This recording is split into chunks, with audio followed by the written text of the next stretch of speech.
يا شيخ شوف باش نسألك سؤال، يعني مانيش باش نناقش قناعاتك الشخصيه، ولكن أنا مش قناة الدين الاسلامي، خليه يسمع السؤال وبعدين.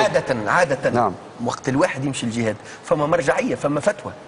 أيوة انت مشيت بناء على فتوى، والفتوى هذه منين؟ طبعا الفتوى.